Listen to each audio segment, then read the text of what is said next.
2024-এর নির্বাচনে সাকিব মাশরাফিরা যখন সংবর্ধনায় ব্যস্ত, সাকিব আল হাসান যখন হুড খোলা বা ছাদ খোলা গাড়িতে গিয়ে সংবর্ধনা নেতাকর্মীদের শুভেচ্ছা জানাচ্ছেন নির্বাচনে, ঠিক ওই সময়ে ওই দিনগুলোতেই আমিনুল হক, তিনি জাতীয় ফুটবল দলের সাবেক অধিনায়ক এবং আমাদের জন্য শিরোপা জিতে এনেছেন সেরা গোলরক্ষক, তিনি বিএনপি করার কারণে হাত করা পুড়িয়ে তাকে আদালতে যেতে হচ্ছে, আসতে হচ্ছে এবং রিমান্ডে থাকতে হচ্ছে।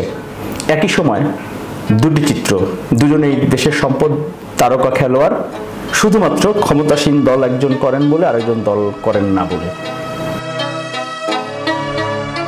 সাকিব আল হাসানের বিরুদ্ধে একটা মামলা হয়েছে, এটা নিয়ে এটাও তো আওয়ামী লীগই শুরু করেছিল, ঠিক না? আপনার আমিনুল যে ফুটবলার, আমিনুলকে যেইভাবে অত্যাচার করা হয়েছে তখন কি আপনারা প্রশ্ন করেছিলেন?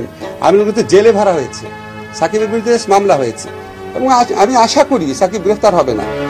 প্রতি রাতে যেভাবে কান্নার আওয়াজ, এই যে আমিনুলকে ধরে নিয়ে মারত, নূরকে যেভাবে মেরেছে আমাদের চোখের সামনে, আমরা সবাই নার্ভাস থাকতাম। কখনোই চাই না যে একজন স্পোর্টসম্যান হিসেবে তাকে অ্যারেস্ট করা হোক বা তাকে জেল খাটানো হোক, তাকে রিমান্ডে নেওয়া হোক, কিন্তু আমার সাথে কিন্তু সেই ঘটনাটি ঘটেছিল। আমি অধম কিন্তু আপনি উত্তম কেন হবেন না, এটি গুরুত্বপূর্ণ কথা আপনাদের কাছে বলা উচিত আমার কাছে মনে হয়। প্রবাস তথ্য কেন্দ্র এই প্ল্যাটফর্মটি আমার খুবই সাধনার, অনেক ত্যাগ তিতিক্ষা, অনেক পরিশ্রমের, এবং আপনাদের ভালোবাসায় কত সাবস্ক্রাইবার তো 1 মিলিয়ন অনেক আগেই পার হয়ে গেছে। এই জন্য আমি সবার প্রতি কৃতজ্ঞতা, আল্লাহর কাছে শুকরিয়া। এই প্ল্যাটফর্মটি আপনারা জানেন যে প্রবাস খাত, বৈদেশিক কর্মসংস্থান খাতের বস্তুনিষ্ঠ সব তথ্য ভিডিও প্রতিবেদন আকারে, টিউটোরিয়াল আকারে এখানে দেওয়া হয়, অন্য কোনো ভিডিও সাধারণত এখানে দেওয়া হয় না। তবে সাম্প্রতিক সময়ে যেহেতু প্রবাসীরা তারা অনেকেই তথ্যগুলো জানতে চান, সঠিক তথ্য, দেশে কোনটি ঘটনা কী হচ্ছে, যাতে তো নানা গুজব থাকে। প্রবাস তথ্য কেন্দ্রতে আমি এর আগে যেটি দিয়েছিলাম যে মাহমুদুর রহমান, আমার দেশ পত্রিকার সম্পাদক, উনি কুষ্টিয়াতে নির্যাতিত হয়েছিলেন, আর এখানে ডিম নিক্ষেপ নিয়ে আসিফ নজরুল স্যারের একটি ব্যাখ্যা, সেটি আমি দেখেছি ব্যাপক মানুষ সাড়া দিয়েছেন এবং তাদের অনেকেই অনুরোধ করেছেন যে ভাই আপনি এই ধরনের ভিডিও একটু সত্য ঘটনাগুলো তুলে ধরবেন।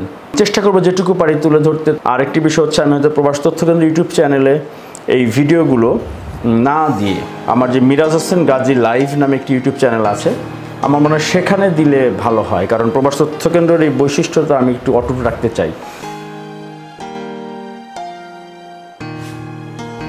আপনি কি বৈধভাবে কর্মী হিসেবে বিদেশে যেতে চান? আপনি কি রেমিটেন্স যোদ্ধা হিসেবে প্রবাস জীবনযাপন করছেন? আপনার জন্য প্রয়োজনীয় এবং জরুরি সকল তথ্য হাতের মুঠোয় পাচ্ছেন প্রবাস তথ্য কেন্দ্রে। প্রবাস তথ্য কেন্দ্র ইউটিউব চ্যানেল, এরই মধ্যে 10 লাখের বেশি সদস্যের বিশাল একটি পরিবার আমরা এখন।